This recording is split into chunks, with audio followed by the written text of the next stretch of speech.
into the mid-major rankings. Week number 2, things have changed, or maybe not. Let's see. I can tell you this. There were 2 teams that dropped out this week, Drew and Charles. With that being said, the teams that dropped out were Central State Matadors, lost last weekend. They're 1-1 on the season, as well as their rival, Kentucky State Thoroughbreds. They lost in their second week after getting the big win the first week, falling to 0-1, the Kentucky State Thoroughbreds. They lost to a team that you know about, A.D. Drew, Tuskegee. Receiving votes this week was West Virginia State Yellow Jackets at a 1-1, 1-0 in conference. And we'll talk a little bit about a big game they had this week in conference play in the next segment. But with that being said, also receiving votes was Fort Valley State, the Wildcats, 1-1 on the season, 1-0 in conference play, 111 points as Yellow Jackets had 116. And right behind them, Central States, they're still receiving votes, so they're in the mix. 1-1 on the season, 109 points total. Let's get in the top 7 and see who makes the top 7 list. With that being said, at number 7, you got going there is Bowie State Bulldogs. They get in the mix and they are getting it done. As they lost, they fall a couple of spots there as they were previously, I believe, at number 3 last weekend, getting it done. 1-1 on the season, but couldn't quite move there. Moving to number 6, you have none other than Allen Yellow Jackets as they continue to win. They're 1-0. They had another game, so it could be 2-0, but that game was an exhibition game, so we don't put it on the schedule there as they keep in the mix, 113 points as they were not ranked. Bringing us to number 5. At number 5, we have none other than Miles Golden Bears. Miles Golden Bears is doing well. They're in the top 7 at number 5. They continue to move up the ladder as they jump into the polls this week as they were not ranked, just like Allen was not ranked last week. They're 2-0, 1-0, getting that big victory over in-state rival. That's Alabama State. And guess what? They have Arkansas Pine Bluff this week, so they have a chance to make back-to-back week statements at the FCS level within the SWAC. It'll be interesting to see what that looks like. Bringing us to number 4 as we continue to roll up the track, down the track, Tuskegee. Tuskegee is rolling. Golden Tigers ahead of schedule in many people's eyes.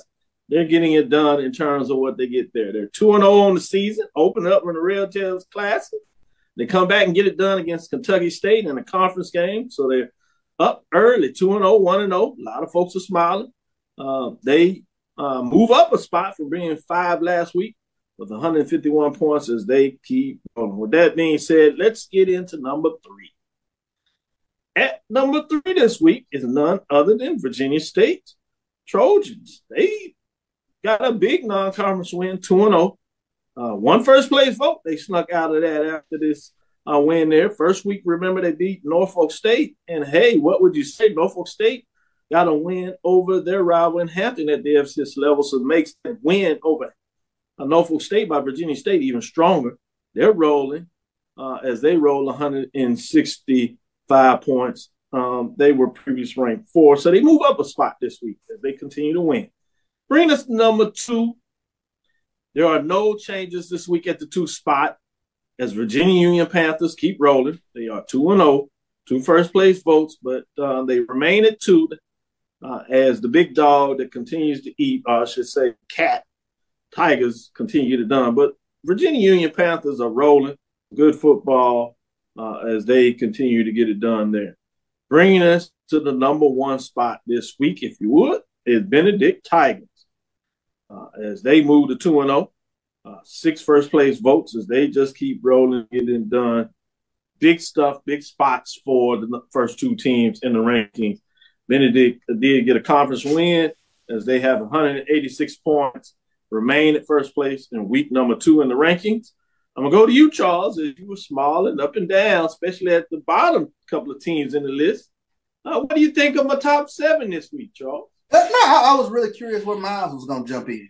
But I can go with him at 4. I wanted to get him. I wanted to sneak him in front of Tuskegee, but Tuskegee got a couple quality wins. I'd go with that. I don't have any qualms with Tuskegee being where they are. But I can't say enough about Benedict. They played 2 games. They don't shut out 2 opponents. Oh man, you talk about being dominant and sending statements out to everybody. Like, anything got to come through. You want to shut up? Yeah. Come on over here. They issuing left hooks from the jump. So kudos to Benedict and Chettis Berry, and don't take any calls from Baton Rouge right now, Coach Berry. Just chill out. Man, y'all just be rushing all this stuff. Before I go to you, Drew, I'm gonna come back to Charles for one more question. Since he said he was looking for Miles, he wasn't too upset with that, but he thought maybe wanted to push him over to Tuskegee. Last week, Tuskegee was at 5. They won, they slide up. So you were considering, I guess, maybe that Miles should jump over Tuskegee. I considered it. They're 2-0, and they have UAPB this weekend. So I let's see what happens after UAPB, because that was really impressive, especially when you start talking about people were saying Alabama State is going to be a SWAC East contender. They have the defense, and they got a D2 loss on their ledger.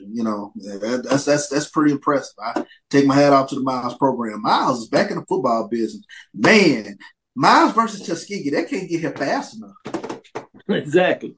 Great tease, and you led perfectly and sent that fastball to Drew. Before I ask him about the top 10, I got to ask him about that same question. You can't be biased, Drew, and I know you can do it. Miles ranking Tuskegee. If you take out the ranking before season, obviously you probably understand the reference about it's hard for a team to necessarily jump a team that's been ahead of them. But right now, I can ask you this.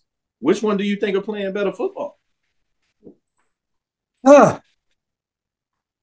Here's my answer, Doc. Tuskegee, they got the victory against Fort Valley, but they had to hold on for that victory against Fort Valley. And kudos to the Tuskegee defense for stopping Fort Valley 6 times inside the 5-yard line. That's unprecedented. That's almost on the level of what Benedict is doing to every doggone body. They not even let you get down there. Yeah, but, you can't go downfield on Benedict. But the fact that Miles has a victory against an FCS, Miles has a victory against an FCS. So, of the 2 that you would consider the quality games, which one is more impressive to the eye of the voter? Holding on for a victory against Fort Valley, or beating, like Charles said, a team that was predicted to be a contender to challenge Florida A&M and Jackson State in the SWAC East? A team who I picked to finish ahead of one of those 2 teams to kind of break up the party, just being honest. So given that factor, I really have to consider, I would have put Miles ahead of Tuskegee, taking all bias out for the fact that I graduated from Tuskegee. I think the Miles victory over Alabama State impressed me, if I was voted in your poll, a little bit more than Tuskegee holding on against a Fort Valley in week 1, which also brings up the argument. A professional. I told you he was a professional. Well job. But it also brings up the argument of, should Bowie State be ahead of Allen? Allen 2-0, one of them is an exhibition game, and Bowie State with the victory over an FCS opponent. Is that FCS victory enough to bump them, even though they're the only team in your top 7 with a loss? Should that be enough to bump them over a team with the D2 win and an exhibition win, although be it over a D2 team? But just some things that if I was voting in your poll, I would have to do some real soul searching before I check which box I put those 2 in. Top 3, no problems with those top 3. That's perfect right there.